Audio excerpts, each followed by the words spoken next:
ডিম খেতে কে না ভালোবাসে, ছোট থেকে বড় সকলেরই প্রিয় একটি পদ হলো ডিম। তো দেখে নাও আজকের এই ডিমের ইউনিক রেসিপি কিভাবে করছি। এই রান্নাটা এতটাই সুস্বাদু হয় যে গরম ভাত এক থালা কখনই যে নিমেষেই শেষ হয়ে যাবে বুঝতেই পারবে না। খাবে তো পরে, কিন্তু রান্নাটা কিভাবে করছি সেটা দেখার জন্য পুরো রেসিপিতে কিন্তু আমার সঙ্গে থাকতে হবে। চলো তাহলে দেখে নাও কিভাবে করছি। 6টা ডিম নিয়ে নিয়েছি, একটা পাত্রে জল বসিয়ে সেদ্ধ করে নেব। জলটা গরম হয়ে গেছে, লবণ দিয়ে দিলাম। ডিমগুলো সেদ্ধ করে এরকম দুফালি করে নিয়েছি। কড়াইতে সর্ষের তেল দিয়ে নিলাম। তেলের মধ্যে অল্প লবণ দিয়ে দিলাম, হলুদ গুঁড়ো, লঙ্কার গুঁড়ো। রঙের জন্য আমি হলুদ গুঁড়ো আর লঙ্কার গুঁড়োটা ব্যবহার করলাম তেলের মধ্যে। আর ডিমটা যখন ভাজবে তখন খুব কম আঁচে ভাজতে হবে, না হলে অনেক সময় ডিম ফেটে যায় বা তেল গায়ে ছিটকে যায়। এক এক করে আমি সব ডিমগুলোই দিয়ে দিলাম, এপিট ওপিট করে একটু ভেজে নিচ্ছি। আমার সঙ্গে থাকো, দেখো আমি কিভাবে রান্নাটা করছি। এই ডিমের ঝোলটা একদিন খেলে কিন্তু বারবার রিকোয়েস্ট আসবে ফ্যামিলি থেকে যে আবার একদিন করো। এতই অপূর্ব হয় এই ডিমের ঝোলটা খেতে। ওই পিঠগুলো আমার হয়ে গেছে, এবার এই পিঠগুলো উল্টে দিচ্ছি। ডিমগুলো আমার ভাজা হয়ে গেছে, এবার আমি তুলে নিচ্ছি। ওই তেলের মধ্যেই আমি আর একটু সর্ষের তেল দিয়ে নিলাম। আলুগুলো এবার ছেড়ে দিচ্ছি। দেখো আলুগুলো আমি আলু ভাজা যেভাবে কাটে সেইভাবে কিন্তু কেটেছি। নিশ্চয়ই বুঝতে পারছো আলুটা দেখে। এই ডিমের ঝোলে কিন্তু এইভাবেই আলুটা কাটে, তাহলে কিন্তু স্বাদ লাগবে। আলুতে আমি লবণ দিয়ে দিলাম, অল্প একটু নাড়াচাড়া করে সব লবণটা আলুর মধ্যে মিশিয়ে দিচ্ছি। এবার আমি ঢাকনা দিয়ে কিছুক্ষণের জন্য ঢেকে দেব, তাহলে খুব তাড়াতাড়ি এই আলুটা আমার ভাজা হয়ে যাবে।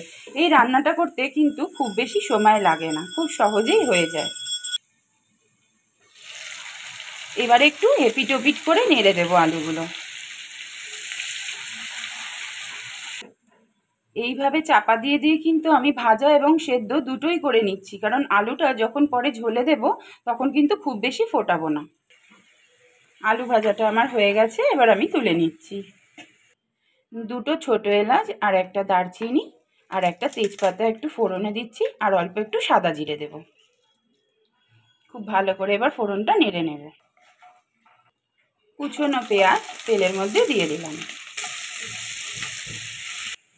এই সময়ই আমি পরিমাণ মতন লবণটা দিয়ে নিচ্ছি, পরে যখন ঝোলটা বানাবো চেক করে নেব। কুচনো লঙ্কা দিয়ে দিলাম। আদা রসুন বাটা দিয়ে দিলাম। এই সময় এক এক করে গুঁড়ো মশলাগুলো দিয়ে দেব। 1 চামচ হলুদ গুঁড়ো, 1 চামচ লঙ্কার গুঁড়ো, ধনে জিরের গুঁড়ো 1 চামচ। মশলাগুলো যাতে না পুড়ে যায় অল্প অল্প করে জল দিয়ে কষিয়ে নেব। এবার আমি একটা বড় টমেটো পেস্ট করে রেখেছিলাম সেটা দিয়ে দিলাম। মশলাটা আমার খুব ভালো করেই কষা হয়ে গেছে, দেখো তেল বেরিয়ে গেছে। এই সময় আমি দুটো বড় চামচের দুটো চামচের 2 চামচ আমি টক দই দিলাম। ভালো করে মিশিয়ে নিচ্ছি। মশলা যতই কষাবে রান্নার স্বাদ ততই কিন্তু দ্বিগুণ হয়। খুব ধৈর্য ধরে মশলা কষিয়ে নিতে হয়। ছোট চামচের 1 চামচ চিনি দিয়ে দিলাম। আলুটা যেহেতু আমার 90% মতন সেদ্ধ হয়ে রয়েছে, তাই জন্য এই সময় চিনিটা ব্যবহার করলাম। মিষ্টিটা আপনারা আপনাদের স্বাদ মতন ব্যবহার করবেন, ইচ্ছা হলে দিতেও পারেন, না ব্যবহার করলেও চলবে। মশলাটা কিন্তু খুব ভালোভাবেই আমার কষানো হয়ে গেছে, এবার ভাজা আলুটা আমি দিয়ে দিচ্ছি।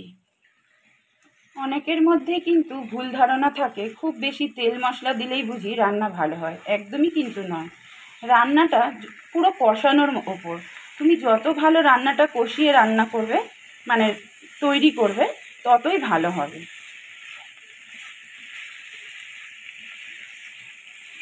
আলুর সাথে মশলাটা খুব ভালো করে মিশিয়ে নিলাম। মশলার সাথে ভাজা আলুটা কিন্তু 3 থেকে 4 মিনিট মতো ভালো করে নেড়ে নিয়েছি। এবার আমি পরিমাণ মতন জল দিয়ে দেব, ঝোলটা তৈরি করে নেব। এবার আমি 2 মিনিটের জন্য এটা ঢেকে দিচ্ছি মিডিয়াম ফ্লেমে। যেটুকু সেদ্ধ হওয়ার বাকি ছিল সেটুকুও সেদ্ধ হয়ে গেছে আলুটা। এবার আমি ভাজা ডিমগুলো এক এক করে দিয়ে দিচ্ছি। ছোট চামচের হাফ চামচ মতন গরম মশলার গুঁড়ো এই সময় আমি দিয়ে দিলাম। এবার একটু নেড়ে আবার 2 মিনিটের মতো আমি ঢেকে দেব। ডিমের ওপর অল্প অল্প করে ঝোলটা তুলে দিতে হবে, মশলাটা ডিমের মধ্যে খুব সুন্দর করে ঢুকে যাবে। ঢাকা দিয়ে দিলাম। তরকারিটা কিন্তু রেডি হয়ে গেছে। এবার অল্প একটু ধনেপাতা কুচি আমি উপর থেকে ছড়িয়ে দিচ্ছি। এবার আমি গ্যাসটা অফ করে স্ট্যান্ডিং টাইম 10 মিনিট রেখে দেবো, যাতে ধনেপাতার গন্ধটা খুব ভালোভাবে তরকারিতে মিশে যায়। ডিমের এই ইউনিক রেসিপিটা যদি ভালো লেগে থাকে অবশ্যই লাইক কমেন্ট শেয়ার করবে। আর নতুন বন্ধুরা কিন্তু সাবস্ক্রাইব করতে ভুলো না।